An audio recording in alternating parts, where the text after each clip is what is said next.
Assalamualaikum warahmatullahi wabarakatuh. Innal hamdalillah nahmaduhu wa nasta'inuhu wa nastahdihi wa nastaghfiruh wa na'udzu billahi min shururi anfusina wa min sayyiati a'malina. Man yahdihillahu fala mudilla lahu wa man yudlilhu fala hadiya lahu.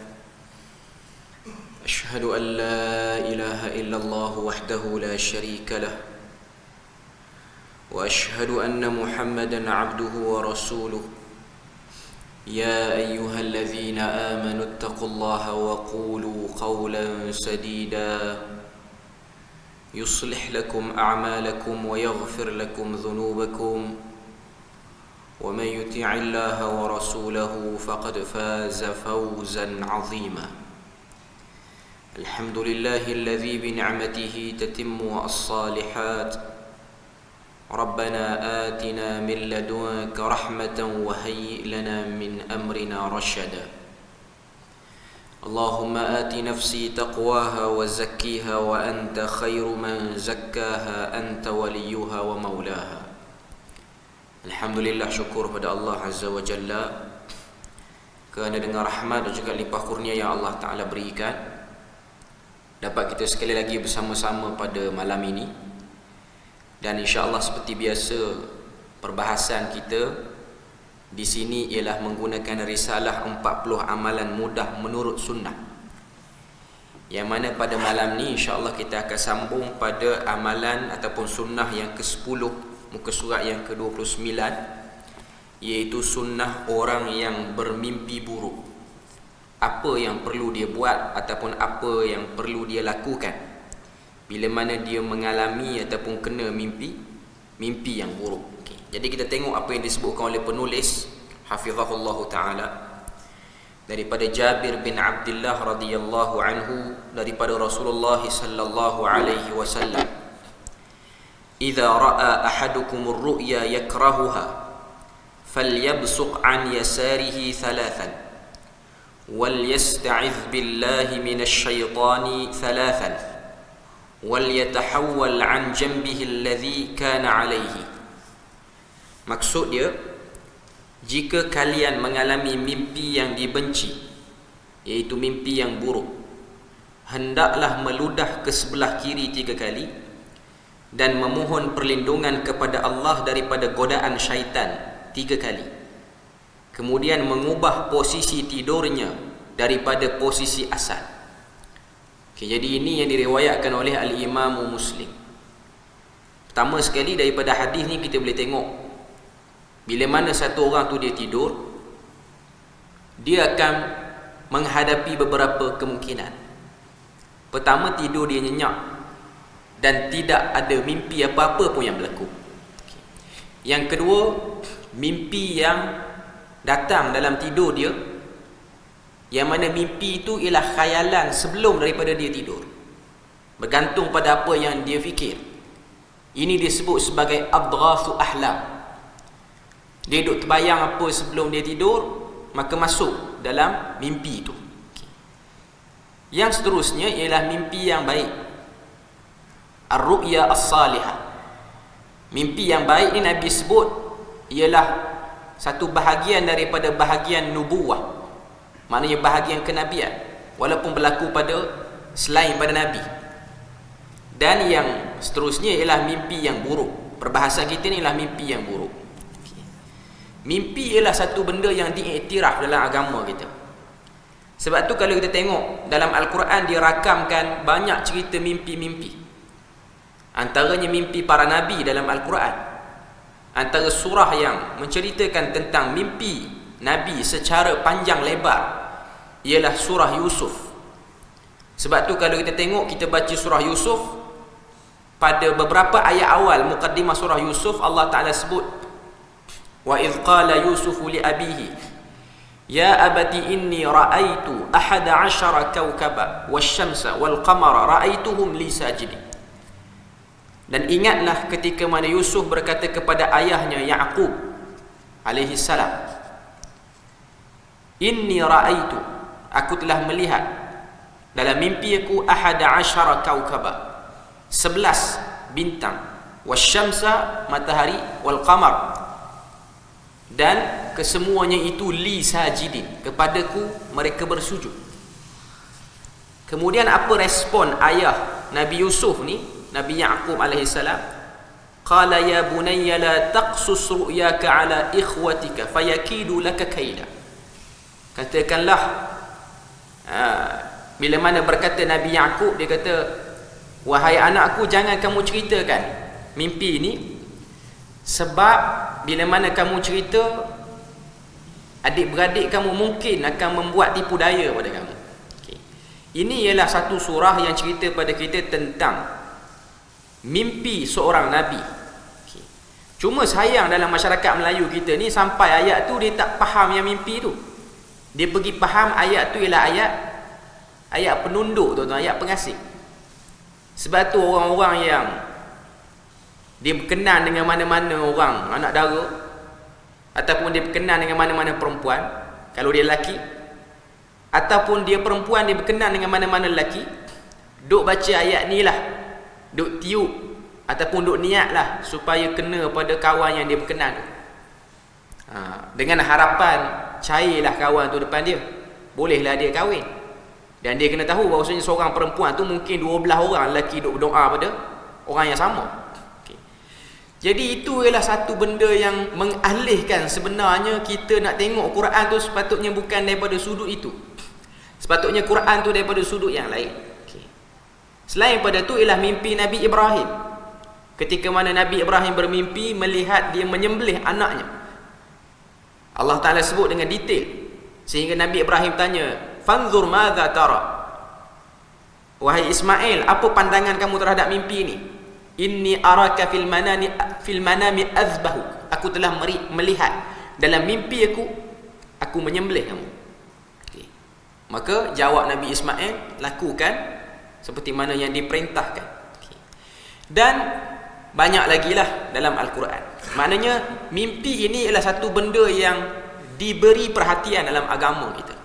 Sebab ada sebahagian manusia ni, mereka menjadikan mimpi ni sebagai pedoman hidup. Untuk meneruskan kehidupan atas dunia ni, mimpi dijadi sebagai kayu ukur pada untung dan rugi dalam kehidupan dia. Dan kalau kita tengok para imam ahlu hadis, mereka juga memberi perhatian tentang mimpi.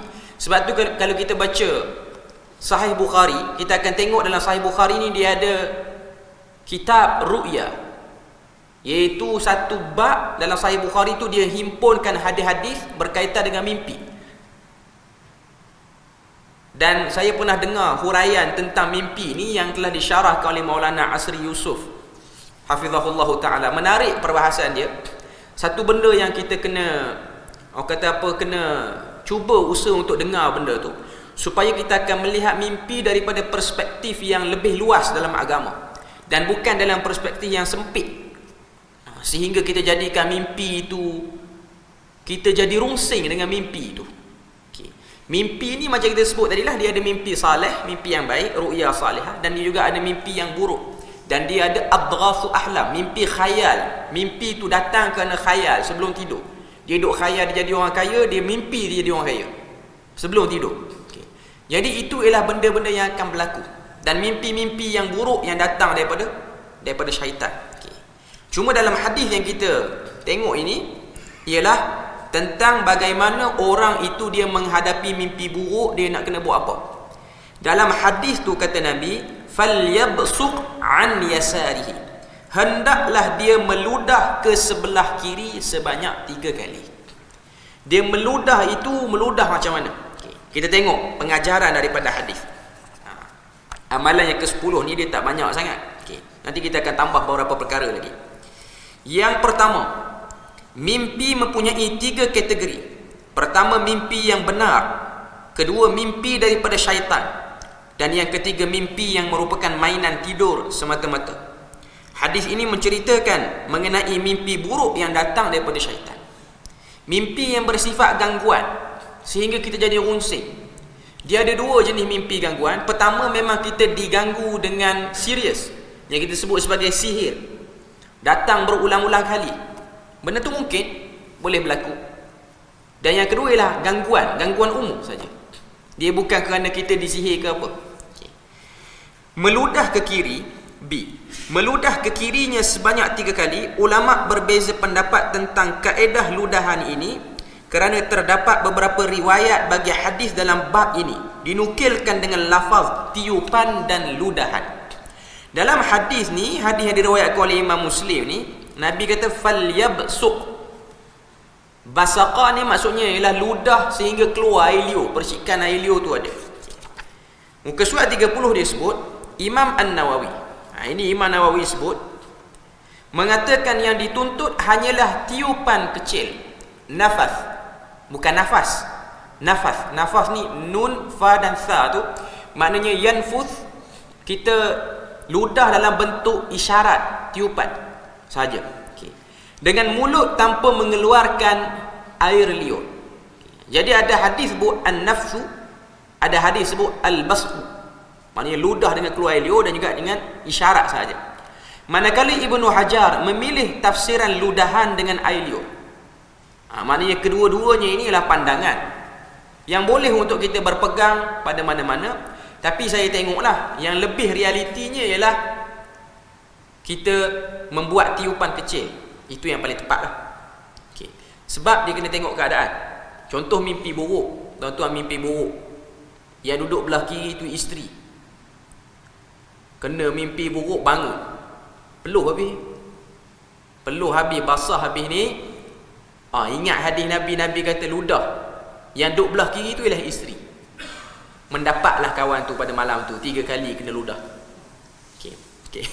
Dia orang kata apa, tak tepat lah.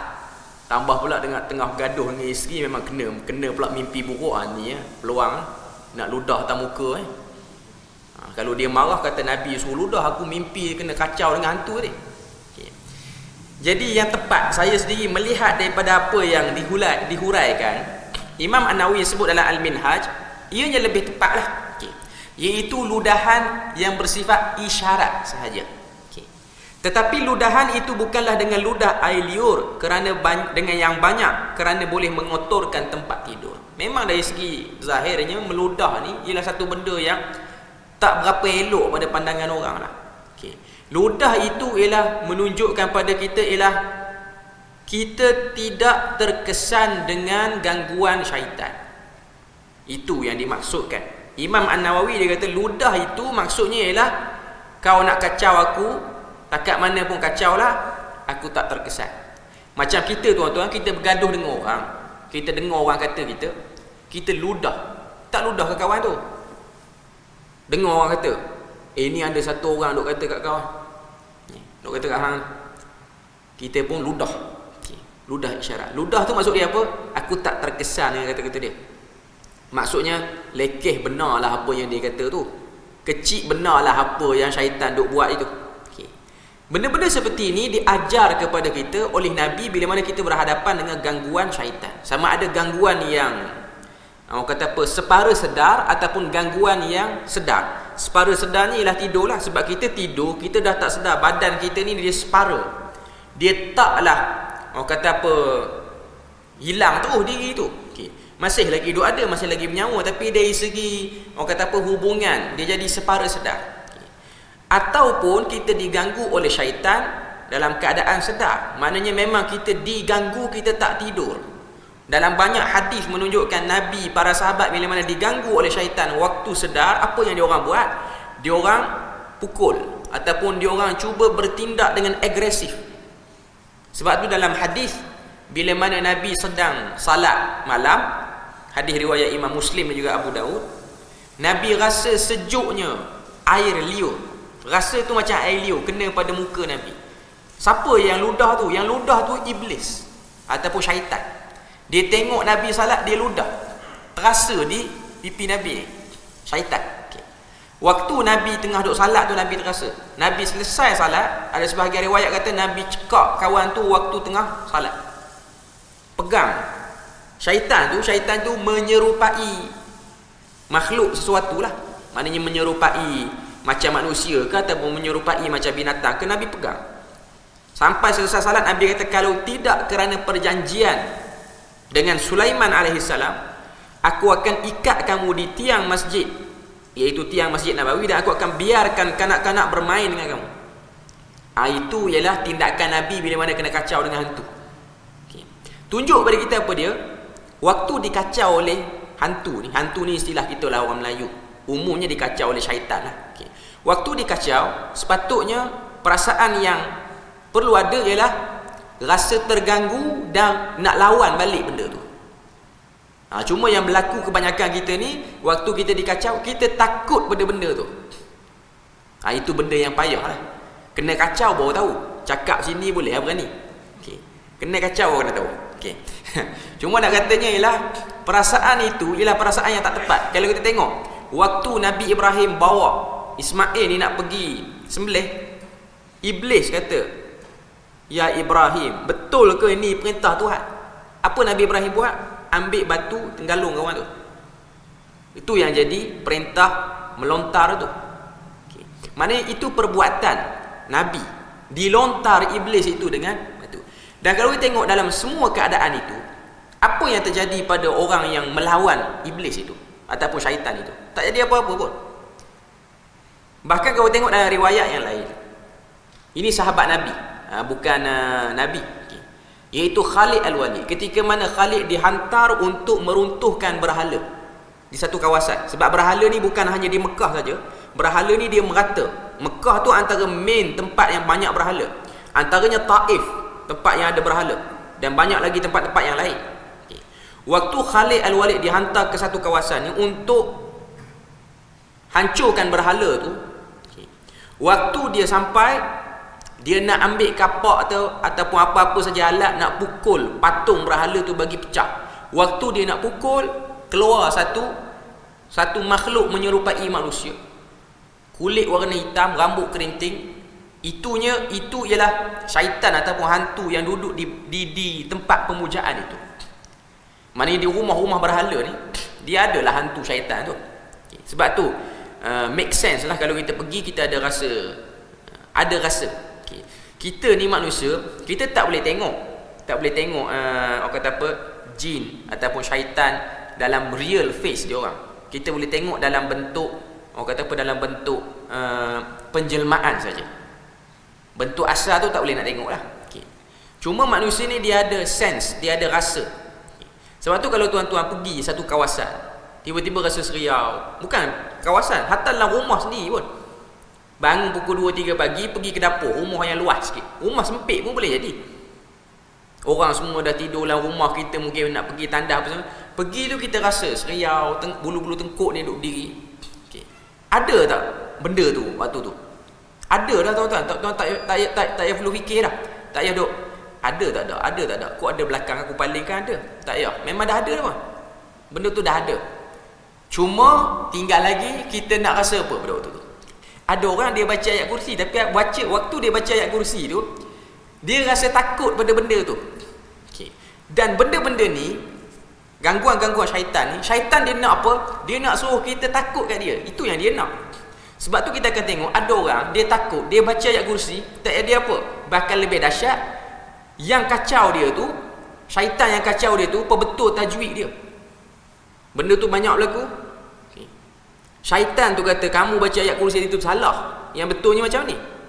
Syaitan tu duk baca sebab dia tidak baca dengan jiwa. Dia tidak baca dengan jiwa.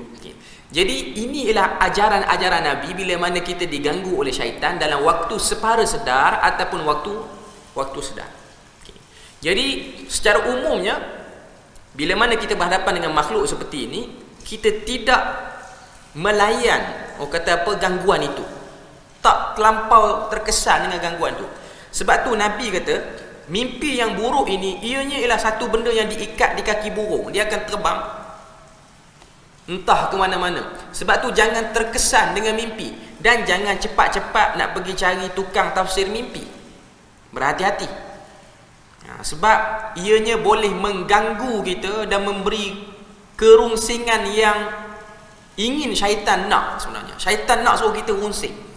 Sebab tu dalam hadis ni Nabi kata, falyabsuq kita tiup tu ataupun kita ludah isyarat ke sebelah kiri. Belah kiri tu ialah menunjukkan pada kita ialah satu belah ataupun satu pilihan yang menunjukkan tak setuju ataupun yang buruk lah. Sebab dalam banyak hadis Nabi sebut tentang syaitan itu dan belah kirinya.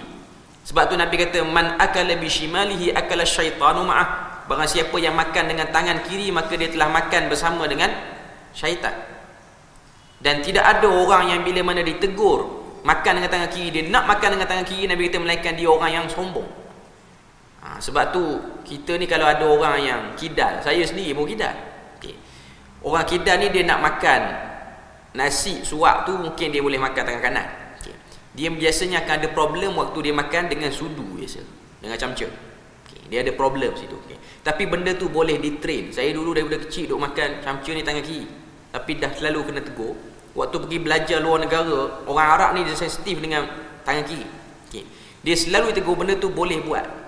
Menulis tu bab lain lah. Menulis tu nak buat macam mana.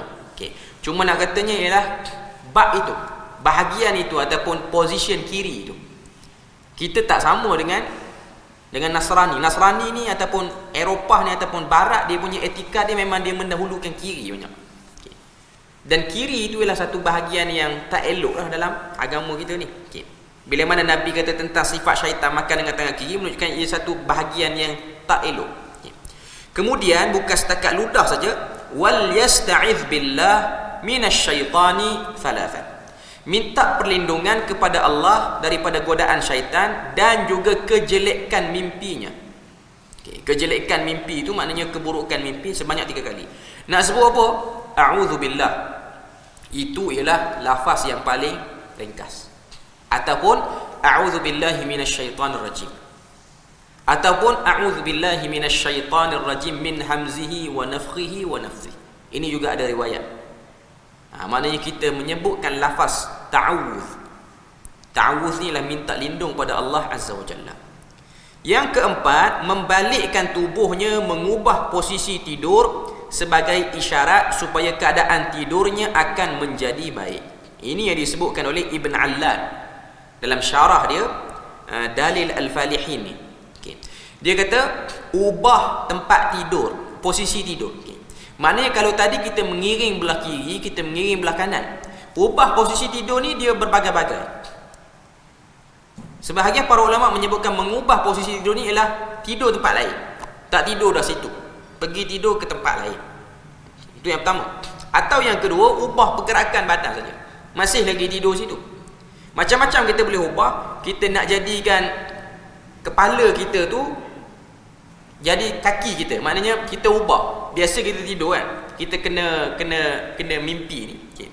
Orang tidur atas katil ni biasa macam mana? Dia akan tidur kepala katil tu, kepala dia lah. Okay. Antara position yang kita boleh ubah ialah kaki kita duduk dekat kaki katil, kepala kita duduk dekat kepala katil balik. Ubah macam tu pun boleh juga. Yang penting ianya ialah ubah sahaja. Okay. Dan ia bukanlah satu benda yang wajib lah untuk ubah. Kalau kita rasa gangguan tu dah tak datang, maka kita tak diwajibkan untuk ubah. Cuma dalam hadis ni disebut dengan lafaz sunat lah, untuk kita ni mengubah posisi itu. Dan seterusnya, tidak membicarakan mimpinya kepada orang lain. Tak cerita ke orang mimpi tadi. Di dalam riwayat yang lain, Nabi sallallahu alaihi wasallam bersabda, "Wala yuhaddithu biha ahadan fa innaha lan tadurruhu." Jangan kamu cerita mimpi buruk kerana sesungguhnya mimpi itu tidak memberi mudarat kepadanya. Dulu kau tengok dalam rancangan-rancangan agama televisyen ni, tanyalah ustaz ke apa tak kisah. Okay. Ada setengah penceramah dia sebut ciri-ciri mimpi. Mimpi ni, mimpi tu, mimpi tengok haiwan ni, orang ni kena ganggu macam ni. Mimpi terjun daripada tempat tinggi, orang ni mungkin ada saka, ada apa. Okay. Pertama kita kena tahu dari segi penetapan mimpi tu menunjukkan orang tu kena ganggu jenis ni. Adakah dia datang daripada mulut Nabi, lisan Nabi? Tidak. Datang pada lisan sahabat pun tidak. Tabi'in pun tidak. Tapi dia datang daripada testimoni orang yang biasa kena. Itu saja. Saya tak kata benda tu salah, tapi kebanyakan orang yang merawat, dia tengok dari segi kebanyakan kes.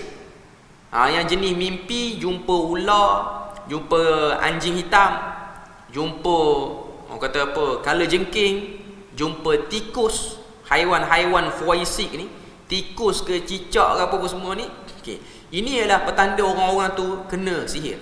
Tapi kebanyakan case by case, bukan daripada hadis Nabi. Nabi tak sebut macam tu pun. Okay. Dan sihir ni dia banyak jenis. Kita kena tahulah.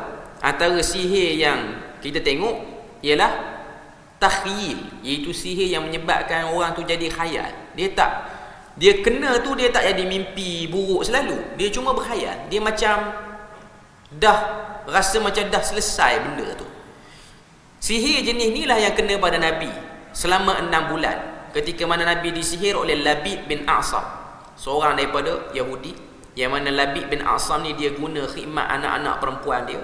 Anak-anak perempuan dia ni semua witch. Witch ni maksudnya apa? Ahli sihir perempuan. Sebab tu kita baca surah Al-Falaq, wa min syarrin naffathati fil 'uqad. Daripada keburukan tukang sihir perempuan yang telah meniupkan jampi-jampi sihir itu pada tangkal-tangkal ikatan. 6 bulan Nabi kena. Sampai tahap yang paling parah menurut riwayat Ibnu Majah, Nabi terlupa Nabi dah salat. Nabi tak salat lagi. Maknanya Aisyah tanya, ya Rasulullah, asallaital asra, kamu dah salat asar? Nabi kata dah. Sahabat kata tak lagi, Nabi tak salat lagi. Dia kena macam khayal. Dan sihir yang paling top ialah tafriq bainaz zawjain, bagi balah, bagi bercamuk antara suami isteri. Sebab itu disebut dalam Quran, wattaba'u ma tatlu syayatinu ala mulki Sulaiman wama kafara Sulaiman walakinna asyayatina kafaru yu'allimuna an-nasa as-sihra wama unzila 'alal malakaini bi babila Harut wa Marut wama yu'allimani min ahadin hatta yaqula innama nahnu fitnatun fala takfur fayata'allamuna minhuma ma yufarriquna bihi bainal mar'i wa zawjihi. Lalu orang-orang yang berada di Babil, kata Allah Ta'ala, ketika mana Allah Ta'ala turunkan Harut dan Marut, 2 orang malaikat yang menjadi fitnah kepada orang-orang di Babil. Babil ni ialah Babylon di Iraq hari ini. Ketika mana dia orang diturunkan ke muka bumi untuk beritahu ini sihir-sihir yang tak betul. Geng-geng ni pergi belajar dengan dia orang, belajar sepatutnya untuk menghindari diri daripada buat sihir, tapi dia pergi belajar untuk buat sihir itu. Dan dalam ayat tu Tuhan kata yang paling top ialah ma yufarriquna bihi bainal mar'i wa zawji, apa yang boleh memecah belahkan antara suami dan juga isteri. Ini sihir. Okay. Cuma nak katanya bukan semua jenis sihir ni dia mesti bermimpi. Sebab tu kalau kita bermimpi benda yang pelik, sebab kau tengok dia banyak orang bagi panduan yang tak ketahuan hala. Mimpi gigi patah. Mimpi gigi patah, bangun-bangun gigi tak patah pun. Okay. Tapi dalam mimpi tu duk tengok, duk rasa gigi patah. Ada yang buat tafsiran kata, gigi patah ni ialah ahli keluarga terdekat nak meninggal. Kawan tu pun jadi kalut. Yang sedapnya, yang kata tafsiran mimpi tu, dia sandar kepada tokoh ulama lah. Dia sandar kepada apa nama, saya tak ingat nama satu orang daripada kalangan ulama yang disandarkan dalam bab mimpi ni. Okay. Cuma dikatakan dia ada tulis mimpi lah, tafsir mimpi, tapi dia tak tulis. Dia tu memang pandai takbir mimpi, tapi dia bukan penulis tentang takbir mimpi. Mimpi-mimpi ni banyak. Kalau kita baca dalam Sahih Bukhari, kita akan tengok Nabi ni dia mimpi macam-macam Nabi mimpi. Antaranya Nabi mimpi diberi minum susu, dan keluar daripada jari jemari Nabi ni lebihan susu tu. Bukan air susu tu tumpah. Okay. Nabi minum, lepas pada tu dia punya susu tu keluar kok jari Nabi. Yang sambut air tu, susu tu ialah Umar Al-Khattab. Nabi cerita, dia kata maksud mimpi minum susu ni ialah dia akan menerima ilmu hikmah yang banyak. Dan yang mengambil ilmu hikmah itu selepas daripada aku ialah Umar Al-Khattab. Hadis ni Syiah tak suka, sebab hadis ni melebihkan kepada Umar. Sebab di sisi Syiah yang paling lebih ialah Ali, tak ada orang lain. Tapi hadis tu hadis sahih yang duduk dalam riwayat Bukhari. Sebab tu sebahagian para ulama sebut, hatta Ibnu Hajar Al-Asqalani dia kata, dia nukilkan pandangan sebahagian para ulama bahawasanya mana-mana orang yang bermimpi minum susu, itu petanda dia akan diberi ilmu yang luas. Tapi kena tengok juga, susu tu daripada binatang apa.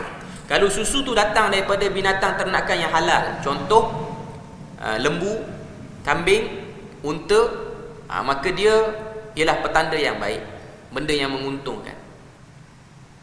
Tapi kalau dia minum susu daripada binatang-binatang yang haram, minum daripada susu anjing, minum daripada susu harimau, dia dapat ilmu, tapi ilmu yang memberi problem pada dia. Itu tafsiran sebahagian para ulama. Selain pada tu, melihat diri sedang tawaf di sekeliling Kaabah dalam keadaan bogel, tak pakai apa.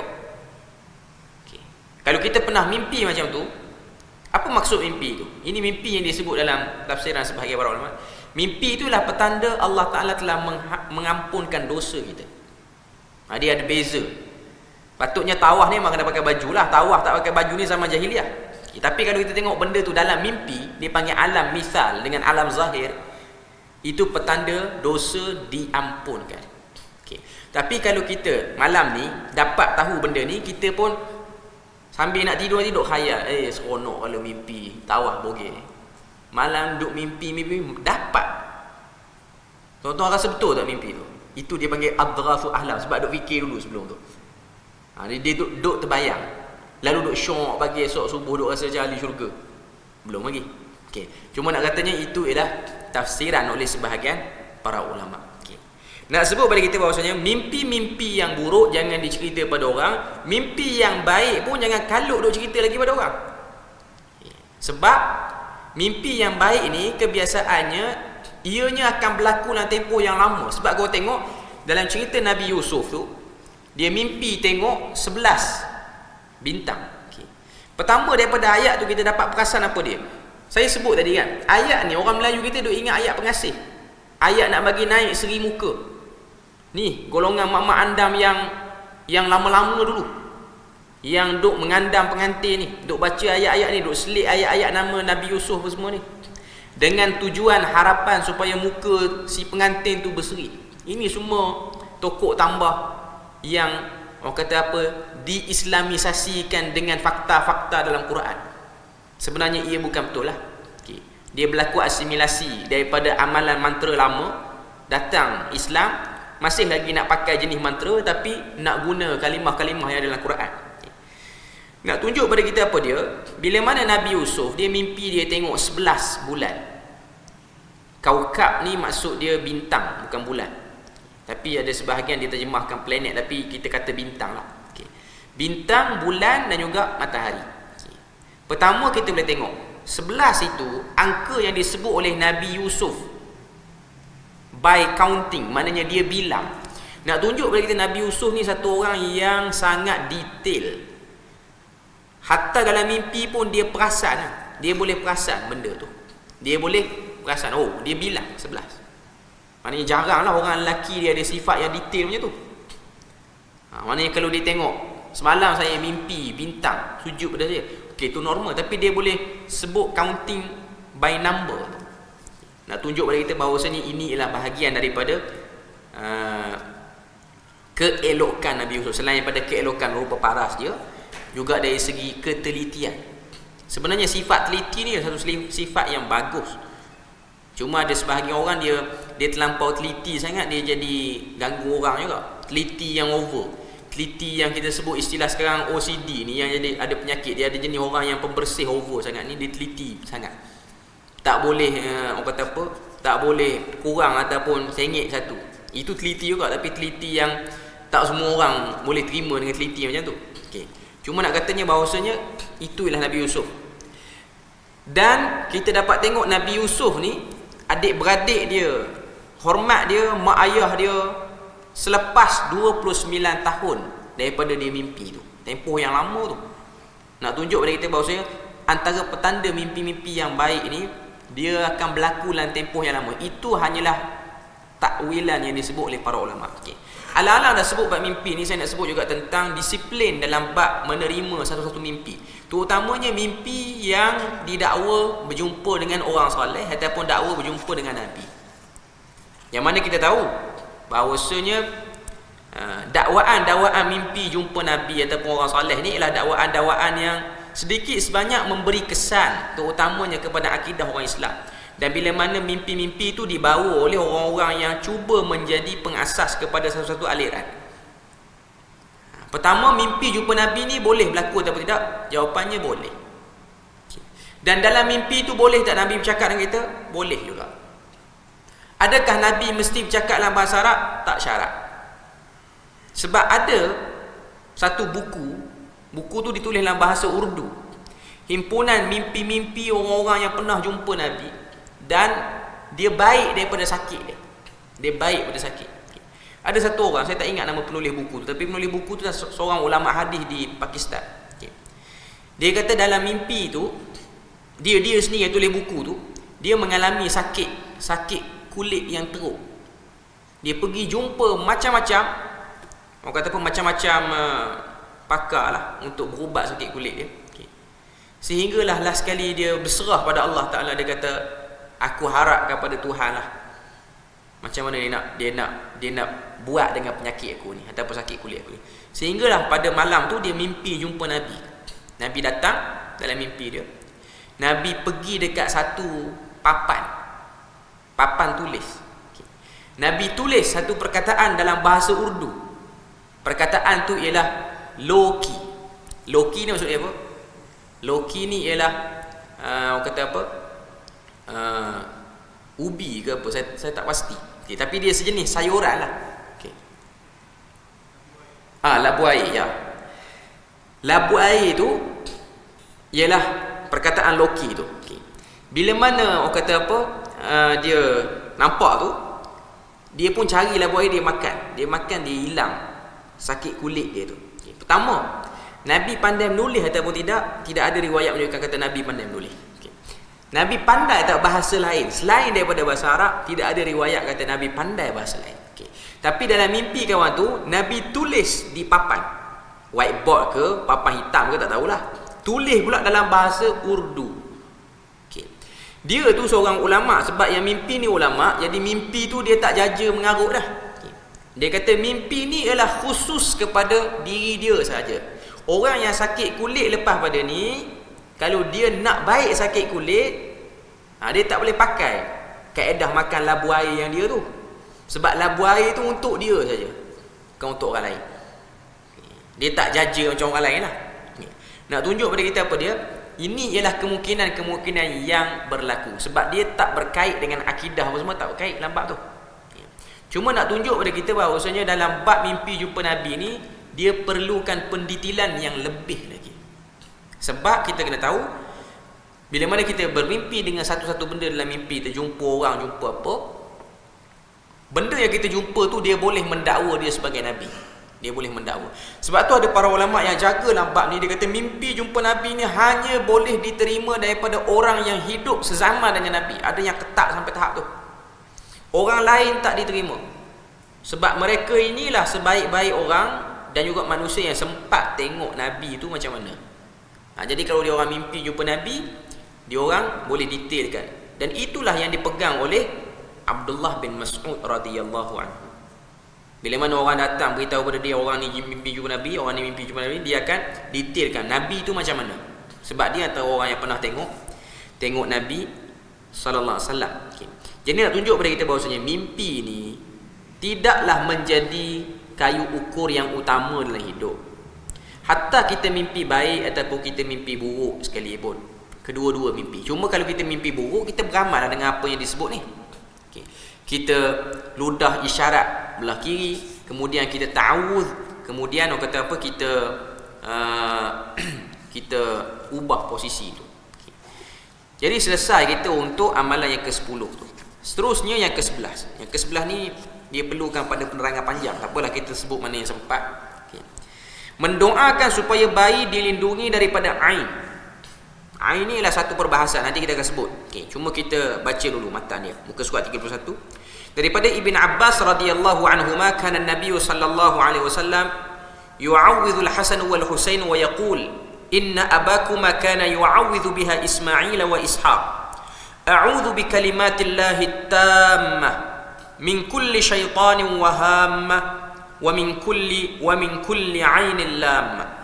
Nabi sallallahu alaihi wasallam membaca jampi kepada Hasan dan Husain dengan berkata, sesungguhnya bapa kamu Nabi Ibrahim menjampi dengan perkataan ini, Ismail dan juga Ishak. Maknanya Nabi Ibrahim baca benda yang sama kepada Ismail dan Ishak. Aku berlindung kepada kalimah Allah yang sempurna daripada setiap syaitan dan haiwan berbisa yang berbahaya, dan daripada setiap penyakit ain yang menyakitkan. Ini riwayat daripada Bukhari. Kita tengok pengajaran hadis, dia kata, amalan mengucapkan tahniah apabila seorang menerima kelahiran baru adalah amalan salafus salih. Diriwayatkan daripada Hasan Al-Basri bacaan ini kepada orang yang baru menerima kelahiran baru. Muka surat 32, ucapan dengar orang baru dapat anak. Barakallahu laka fil mawhubi lak wa syakartal wahib wa balagha ashuddahu wa ruziqta birrahu. Semoga Allah memberkatimu dengan anak yang dikurniakan kepadamu. Kamu pun bersyukur kepada Maha Pemberi dan dia dapat mencapai dewasa serta kamu dikurniakan kebaikan. Ucapan ni bukan hadis Nabi. Ucapan ni ialah kata-kata Hasan Al-Basri, salah seorang tabi'in.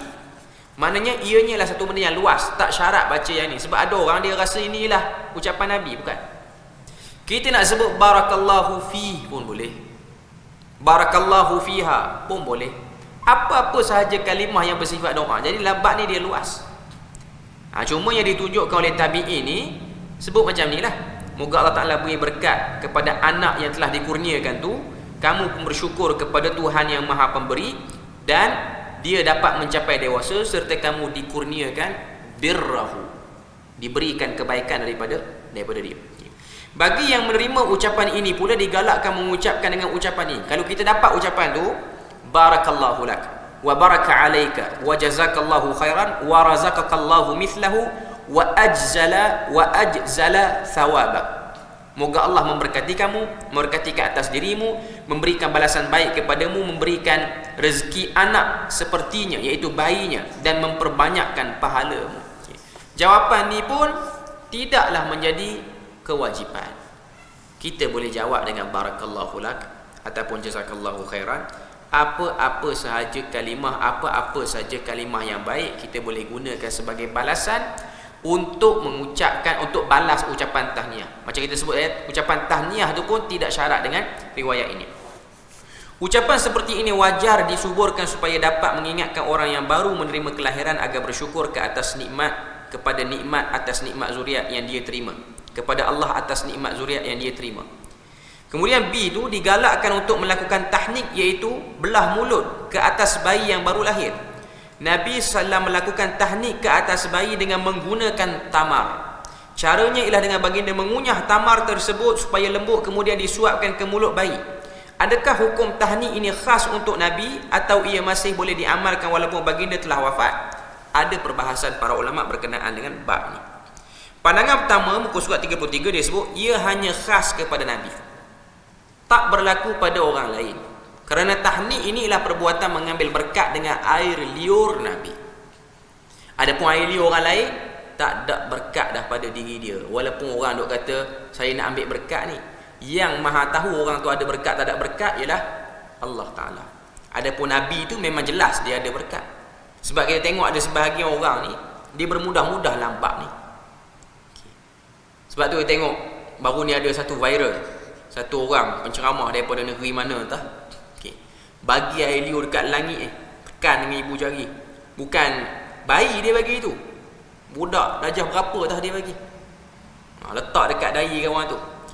Dia macam something benda tu sebenarnya. Benda-benda seperti ni bukan benda-benda yang datang daripada sunnah pun. Dan sebenarnya kalau saya lah yang berada di posisi mak ayah pada budak tu, saya tak bagi pun buat. Sebab benda tu dia berkaitan pertama dari segi air liur, tuan-tuan. Tuan-tuan boleh faham, air liur ni ialah salah satu cecair yang ada pada badan manusia yang boleh spread bakteria cepat. Dia boleh tambah zaman Covid, dan duk buat tu waktu Covid tu. Mungkin tak positif. Cuma nak katanya ia bukan daripada tradisi Islam dan dia bukan natural pun benda seperti itu. Sebab satu orang, di mana keberkatannya untuk kita nampak? Kalau betul dia ada berkat pun, yang Nabi ajar pada kita ialah memohon doa daripadanya. bukan memohon bahagian tubuh badan dia daripada dia. Dan kita pun tahu amalan seperti inilah amalan yang berlaku di kalangan masyarakat kita. Maknanya sebahagian orang bila mana dibagikan bayi untuk ditahnik, dia akan tahnik dengan cara seperti itu. Dia kunyah macam dia tu rasa dia Nabi juga. Dia kunyah sampai lembut, dia bagi bayi tu makan daripada air liur dia. Yang terbaiknya nak bagi makan kurma yang dilembutkan dengan bahan lain tak apa. Maknanya contoh ada orang nak tahnik juga, tahniklah dengan cara ni, ustaz-ustaz lah yang orang-orang nak pergi ambil tahnik dia ni. Yang sebaiknya ialah ambil kurma tu pun bagilah kurma yang lembek sikit lah. Jangan bagi tamar ni keras tuan-tuan. Bagi kurma yang rutab, yang lembek tu, lembutkan dengan air zam-zam. Air zam-zam tu ada berkat. Ada pun air liur si pentahnik tu wallahualam. Yang pasti air zam-zam tu memang ada berkat. Sebab tu antara sunnah bila mana kita minum air zam-zam ni, kita minum dengan tadallu'. Tadallu' maksud dia apa? Minum dengan penuh sampai kita kenyang. Sebab keberkatan pada air tu. Yang ada berkat sekarang ni, yang kita boleh ambil berkat padanya ialah air zam-zam itu. Ada pun air liur orang selain pada Nabi, ianya bukan tempat untuk mengambil berkat. Pandangan kedua, majoriti ulama berpendapat bahawa tahnik tidak dikhususkan hanya kepada Nabi. Bahkan setiap bayi yang lahir boleh ditahnikkan oleh mana-mana orang. Cuma afdalnya dia ditahnik oleh orang yang saleh. Orang saleh ialah orang yang baik. Bukan orang yang belajar agama, bukan orang yang ceramah, bukan orang yang jadi ustaz. Tapi orang-orang yang baik. Ini kerana tidak terdapat mana-mana dalil yang menunjukkan ia khas untuk Nabi SAW. Kita teruskan je, nanti baru kita azan. Okay. Dakwaan bahawa golongan sahabat tidak melakukan tahnik selepas kewafatan Nabi adalah tidak tepat. Ini kerana Umar Al-Khattab pernah diriwayatkan mentahnik Hasan Al-Basri. Hasan Basri tabi'in itu ditahnik oleh Umar Al-Khattab pada zaman pemerintahannya. Inilah pandangan yang tepat bagi saya. Okay.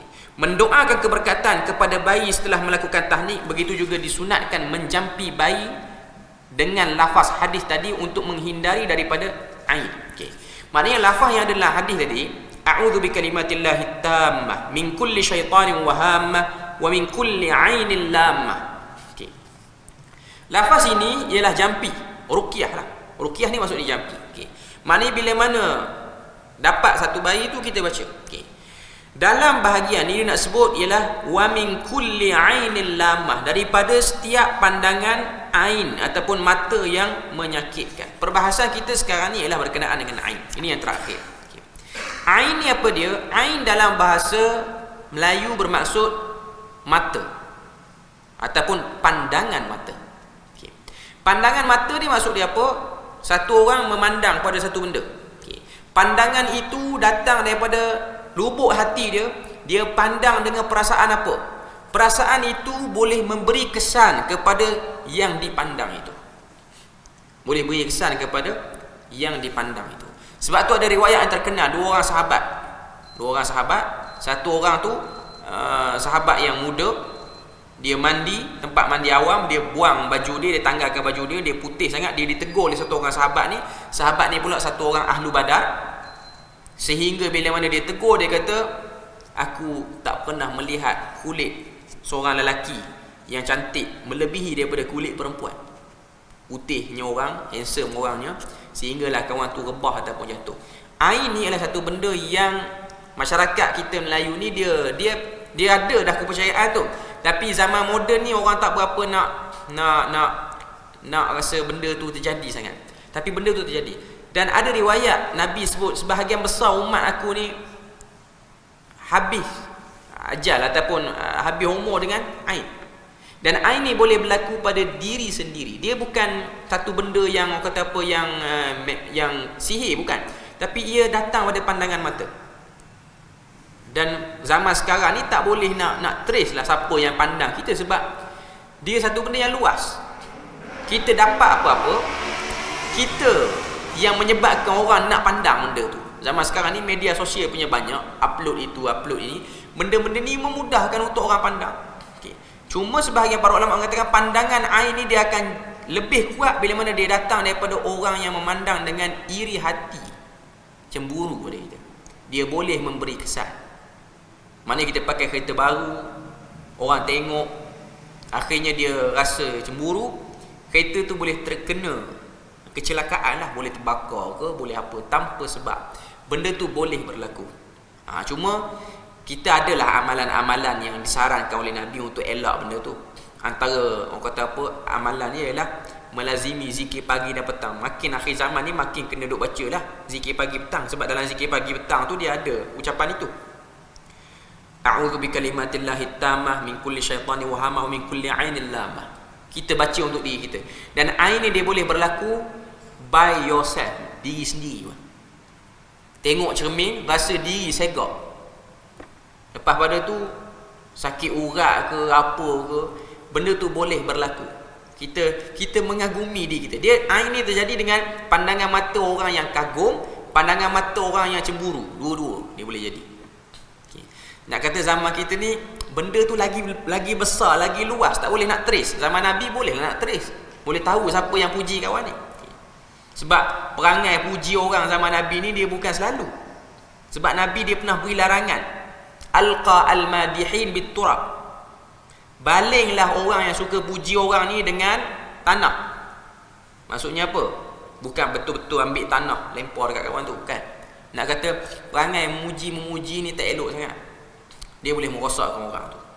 Hatta kalau benda tu memang betul ada pada kawan tu pun, elakkanlah puji terlebih. Sebab puji terlebih ni sebenarnya ada macam-macam position.